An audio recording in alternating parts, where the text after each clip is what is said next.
Ground రియాలిటీని అర్థం చేసుకొని ఇవాళ మూలాల నుంచి రాజకీయం చేస్తే ఆ పార్టీకి ఆ నాయకుడికి మనుగడ ఉంటుంది.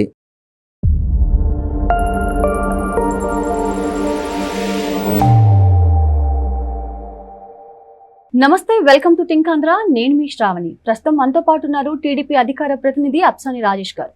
రాజేష్ గారు నమస్తే. నమస్కారం.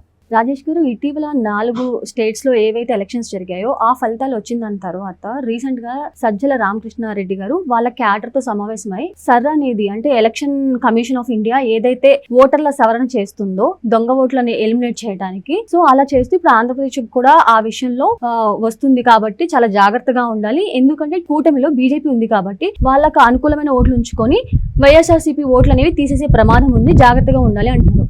నిజంగా అసలు సర్ అనేది ఎందుకు ఎలక్షన్ కమిషన్ ఆఫ్ ఇండియా తీసుకొచ్చింది? దీనివల్ల నిజంగా వైసీపీ క్యాడర్ కి చెందిన ఓట్లు, వాళ్ళ అనుకూల ఓట్లు తొలగించే ఆస్కారం ఉందంటారా? ఇప్పుడు వాస్తవంగా అంటే ఈ సర్ ద్వారా ఓటర్ లిస్ట్ ప్రక్షాళన మొదలు పెట్టడానికి ముందు మీరు ఎనీ బూత్ ఓటర్ లిస్ట్ అంటే మీకు నచ్చిన ప్రాంతం ఒక అంటే ర్యాండమ్ గా మనకి తెలియని ప్లేస్కి వెళ్ళి ఒక బూత్ ఓటర్ లిస్ట్ మనం చేతికి తీసుకొని ఆ బూత్ లో ఆ ఓటర్ లిస్ట్ గురించి అవగాహన ఉన్న వాళ్ళని, ఏ పార్టీకి సంబంధించిన వాళ్ళైనా సరే, సహజంగా ఒక బూత్ అంటే ఒక 1000 ఓట్లు ఉంటాయి సుమారుగా, కొంచెం ఎక్కువ ఉండొచ్చు కొన్ని తక్కువ ఉండొచ్చు. దాదాపుగా ఒక 2000 ఓటింగ్ ఉన్న ఊర్లో 2 బూతులు ఉంటాయి. ఒక 1000 ఓట్లకు ఒక బూత్ చొప్పున ఉంటుంది. అంటే ఆ 1000 ఓట్లలో రాజకీయ పార్టీలకు సంబంధించి అక్కడ క్రియాశీలకంగా ఉండే వాళ్ళకి ఆ 1000 మంది ఎవరో తెలిసిపోద్ది. ఆ ఓటర్ లిస్ట్ ఎదురుకు పెట్టి ఆ పేర్లు, ముఖ్యంగా పోలింగ్ బూత్ ఏజెంట్లుగా కూర్చునే వాళ్ళకి ఆ గ్రామాల పట్ల, ఆ బూత్ పరిధి పట్ల స్పష్టమైన అవగాహన ఉంటుంది. ఒకసారి వాళ్ళని కూర్చోబెట్టి వీళ్ళెవరు అని చెప్పని మనం ఆరాధీయటం మొదలు పెడితే ఆ బూత్ పరిధిలో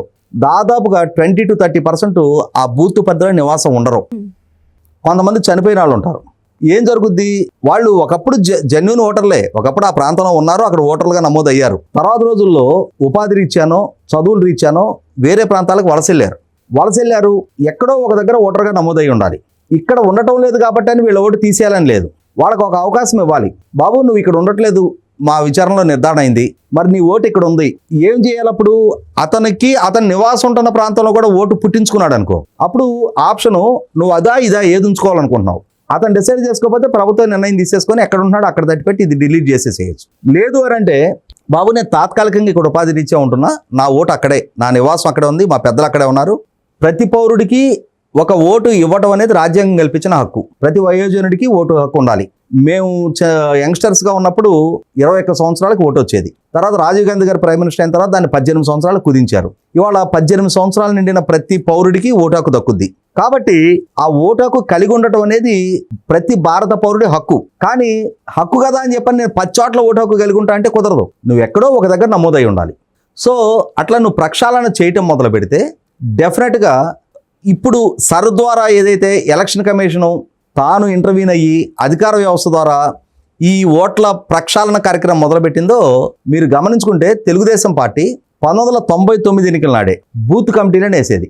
ఆ గ్రామస్థాయి టీడీపీ కమిటీయే కాదు, ఆ కమిటీకి అనుబంధంగా బూత్ కమిటీ అని వేసేవాళ్ళు. ఆ బూత్ కమిటీలో ప్రతి 100 మంది ఓటర్లకి ఒక సభ్యుడిని పెట్టేవాళ్ళు. సో సహజంగానే అది మున్సిపల్ వార్డు పరిధిలో అయినా లేదు గ్రామ పరిధిలో అయినా సరే, తన ఇంటి చుట్టుపక్కల ఎవరిని పెడతారో 100 మందిలో ఒకరిని మెంబర్గా, అతని ఇంటి చుట్టుపక్కల 1 to 100 ఆ బూత్ లో సీరియల్ ఉందనుకో, ఆ 1 to 100 మధ్యలో ఒకరిని పెడతారు. అంటే నీకు ఎప్పుడైనా ఆ ఇళ్ల సీరియల్ నెంబర్ ప్రకారం ఓటర్ల లిస్ట్ ఉంటుంది. సో తన ఇంటి చుట్టుపక్కల ఒక 100 మందిని తను గుర్తుపట్టలేనడేం కాదు. రాజకీయంగా క్రియాశీలకంగా ఉండేవాళ్ళు ఊరు మొత్తాన్ని గుర్తుపడతారు. అటువంటిది ఒక 100 మందిని చాలా ఈజీగా ఐడెంటిఫై చేయగలుగుతారు. అట్లా ప్రతి 100 మందికి ఒక మెంబర్ని పెట్టి ఆ 100 మంది ద్వారా ఎవరైనా దొంగ ఓటర్లు ఉన్నారా, ఆ 100 మందితోటి పర్సనల్ గా ర్యాపో బిల్డప్ చేసుకునే క్రమంలో మా పార్టీకి మీరు ఓటేయండి అని అడగాలి. మా ప్రభుత్వం లేదంటే మా పార్టీ మేము విధమైన పాలసీస్ తీసుకుంటున్నాం, పలానా పార్టీ మెరుగ్గా చేయటం లేదు, మేమైతే మరింత మెరుగ్గా చేస్తాం, లేదు మేము మెరుగ్గా చేస్తున్నాం, మళ్ళీ మాకే అవకాశం ఇవ్వండి అని చెప్పని తన పరిధిలో ఉన్న 100 మందితోటి ఆ ర్యాపో బిల్డప్ చేసుకునే బాధ్యత ఉంది. ఈ క్రమంలో మనకు తెలిసిపోద్ది ఇక్కడ అసలు ఉండనాడు ఒక 10 ఓట్లు ఉన్నాయి, వాళ్ళు ఎలక్షన్స్ అప్పుడే వస్తారు, లేదు పల్లెటూరు కాబట్టి వాళ్ళు ఎక్కడో స్థిర నివాసం ఏర్పాటు చేసుకున్నారు, లేదు దాంట్లో కొందరు చనిపోయినా కూడా లిస్టులో పేర్లు కంటిన్యూ అవుతున్నాయి. ఇవి చాలా ఈజీగా స్పష్టంగా నిర్ధారణ అయిపోద్ది. ఎలక్షన్ కమిషను తొలగింపులు చేర్పులు చేపడిన అవసరంలా రాజకీయ పార్టీలు బూత్ లెవెల్లో వాళ్లే ఈ ప్రక్షాళన కనుక పూనుకున్నప్పుడు స్వచ్ఛందంగా ఈ 20 మంది ఈ ఊర్లో లేరు, వాళ్ళ ఓట్లు ఈ ఊర్లో అవసరంలా, ఇక్కడ రాజకీయ పరంగా ప్రేరేపితం అయి చేయకూడదు. అది 20 మంది తెలుగుదేశం కేసేవాళ్ళు కాబట్టి అని వైసీపీ వాళ్ళు, 20 మంది వైసీపీ కేసేవాళ్ళు కాబట్టి అని చెప్పని తెలుగుదేశం వాళ్ళు కక్షపూరితంగా కాకుండా నిజంగా ప్రక్షాళన చేయాలనే ఒక లక్ష్యంతో చనిపోయిన వాళ్ళ పేర్లు ఎందుకు లిస్టులో? గవర్నమెంట్ ఎంప్లాయీ వాళ్ళు ట్రాన్స్ఫర్ అయ్యి మూవ్ అయ్యి వెళ్ళిపోయారు ఇక్కడి నుంచి. వాళ్ళు ఎక్కడుంటే అక్కడ వాళ్ళకి ఓటు హక్కు దక్కుద్ది. ఉన్నత విద్యకి విదేశాలకు వెళ్ళిపోయారు, వేరే రాష్ట్రాల్లో ఉపాధి పొందుతూ ఉన్నారు. డెఫినెట్గా 5 ఏళ్ళు 10 ఏళ్ళు అక్కడ గడిచిపోయిన తర్వాత వాళ్ళ ఐడెంటిటీ అక్కడ వాళ్ళు ఎస్టాబ్లిష్ చేసుకుంటారు. వాళ్ళు ఉండే ప్లేస్లో వాళ్ళకి ఓటు హక్కు దక్కుద్ది. అక్కడ ఈ ఊరితోటి ఈ ప్రాంతంతో వాళ్ళ యాక్సెస్ కట్ చేసేసుకున్నారు. ఎప్పుడో చుట్టం చూపుగా ఏ ఫంక్షన్స్కో చావులకు వచ్చేయటం తప్ప వాళ్ళ లైవ్లీహుడ్ అంతా వేరే ప్రాంతంలో సెటిల్ అయిపోయారు. వాళ్ళకి ఇక్కడ ఉండాల్సిన నెక్స్ట్ లేదు. అయితే అదే క్రమంలో ఇందాక నేను చెప్పినట్టుగా ఒక మాట వాళ్ళకు కూడా ఇన్ఫార్మ్ చేసి ఈ తొలగింపుల ప్రక్రియ చేపట్టవచ్చు. ఇలా చేపడితేనే ఇవాళ వాస్తవంగా మనం చెప్పుకుంటుంటాం కదా, దేశంలో ఇన్ని కోట్ల ఓటర్లు ఉన్నారు, అన్ని కోట్ల జనాభా అని. అసలు సిసల గణాంకాల ప్రకారం చూస్తే అంత జనాభా ఉండరు, అంతమంది ఓటర్లు ఉండరు మన దగ్గర. ఇవాళ పలానా రాష్ట్రంలో 90 లక్షల ఓట్లు తొలగించారు, పలానా రాష్ట్రంలో 70 లక్షల ఓట్లు తొలగించారు. అవి వ్యక్తులు బతికుంటే ఓట్లు తొలగింపు కాదు అక్కడ జరిగింది. డబుల్ ఎంట్రీస్, అసలు ఇక్కడ సంబంధం లేని వ్యక్తులు. ఈ మధ్య ఇక్కడ జూబ్లీ హిల్స్ ఉప ఎన్నిక జరిగిన సందర్భంగా చూసాం కదా, ఒక బిల్డింగ్లో 45 ఓట్లు నమోదై ఉన్నాయి. వీళ్ళు రాజకీయ పార్టీలు ఎంక్వైరీ చేస్తే ఆ బిల్డింగ్లో ఆ ఓటర్లు ఉన్నాళ్ళు 4 ఉంటున్నారు. సరే కొంచెం మూలాలకు వెళ్ళి చూస్తే ఎస్, ఒకప్పుడు ఆ బిల్డింగ్లో ఉన్నాళ్లే వాళ్ళందరూ. అద్దెల్లాళ్ళు ఉంటారు కదా, ఒకప్పుడు 2 పోర్షన్లు ఉండేవి, ఒక 8 మంది ఉండేవాళ్ళు. వాళ్ళు మూవ్ అయ్యి ఇంకొక ఇంటికి వెళ్ళిపోయారు, వాళ్ళ పేర్లు కంటిన్యూ అవుతున్నాయి. తర్వాత ఇంకొక 2 కుటుంబాలు వచ్చినాయి, కొన్నాళ్ళకు వాళ్ళు మూవ్ అయ్యారు, కానీ వాళ్ళ ఓట్లు కంటిన్యూ అవుతున్నాయి. ఈ అసలు ఓనర్లో ఒక పోర్షన్లో ఉంటారు కదా, వాళ్ళ 4 ఓట్లు మాత్రం యథావిధిగా ఉన్నాయి. ఇలా మూవ్ అయ్యి వెళ్ళిపోయిన వాళ్ళ ఓట్లు ఇక్కడికి వచ్చి ఇక్కడ చేర్చుకున్నారు అని అంటే ఇంకొక దగ్గరికి వెళ్ళినప్పుడు అక్కడ కూడా చేర్చుకుంటారు. అంటే మనకేం అర్థమవుతుంది ఇక్కడ, ఈ డబుల్ ఎంట్రీస్, త్రిబుల్ ఎంట్రీస్, వీటి ఇంపాక్ట్ తోటి ఓటర్ల సంఖ్య చాలా గణనీయంగా కోట్ల ఓటర్లు మనకు కనిపిస్తున్నారు. ఇవాళ ఇటువంటి ఈ ఓటర్ లిస్టుని ప్రక్షాళన చేయడం అనేది ప్రభుత్వం ఎలక్షన్ కమిషన్ ద్వారా టేకప్ చేశారు. వాస్తవంగా అయితే రాజకీయ పార్టీల బాధ్యత అది. పోటీ చేస్తుంది మీరు.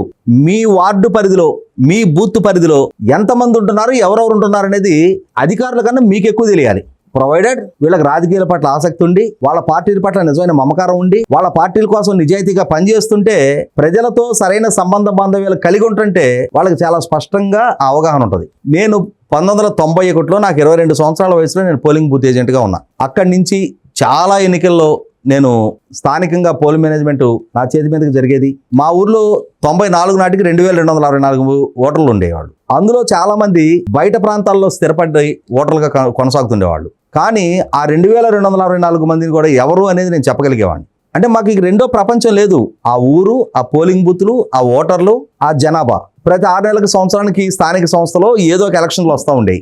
జెండా బోదాన్ని వేసుకొని ఇళ్లమ్మటి వెళ్ళి ఓట్లు అడగటం, ఇదే తెలుసు కాబట్టి ఆ అవగాహన ఉండేది. అలా అవగాహన పెంచుకుంటే, అలా పెంచుకున్న సుశిక్షితులైన కార్యకర్తలను ఏ పార్టీ అయినా, అది సజ్జల రామకృష్ణారెడ్డి అయినా, తెలుగుదేశం పార్టీ అయినా, భారతీయ జనతా పార్టీ అయినా, ఈ విషయంలో తెలుగుదేశం పార్టీ చాలా క్రియాశీలకంగా వ్యవహరిస్తుంది. మొదటి నుంచి కూడా బూత్ లెవెల్లో సమన్వయం చేసుకుంటా ఈ ఓటర్ల తొలగింపులు చేర్పుల వ్యవహారాల్లో చాలా ప్రొయాక్టివ్ గా పనిచేస్తుంది. కాబట్టి ఇన్ని ఎన్నికలు, 10 ఎన్నికల్లో పోటీ చేసి 6 ఎన్నికలు నెగ్గి 4 ఎన్నికల్లో ఓటమి చెంది గెలుపులో వినయంగా, ఓటంలో ధైర్యంగా నిలబడగలిగింది అంటే ఆ సుశిక్షితులైన కార్యకర్తల అండదండల కారణం. అటువంటిప్పుడు సజ్జల రామకృష్ణారెడ్డి లాంటి వాళ్ళు సర్కారణంగా గెలుపోటములు సంభవించాయని చెప్పడం అనేది, సర్వ్ ఉన్నా లేకపోయినా 2019లో తనకు అధికారం దక్కింది.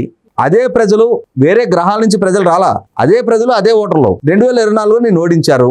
2019 నాడు నువ్వు ప్రతిపక్ష నాయకుడివి, 2024 నాడు నువ్వు పాలకుడివి. ప్రతిపక్ష నాయకుడిగా నీకు పాలకుడిగా అవకాశం ఇచ్చారు. పాలకుడిగా నీ పనితీరు చూసిన తర్వాత నువ్వు అటు ప్రతిపక్ష నాయకుడిగా, ఇటు పాలకుడిగా పనికిరావు అని చెప్పని నిన్ను సాధారణ ఎమ్మెల్యే స్థాయికి పరిమితం చేశారు.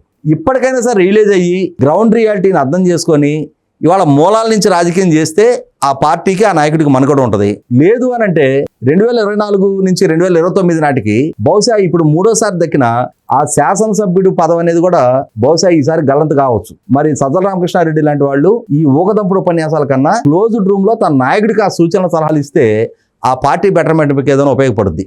Thank you sir.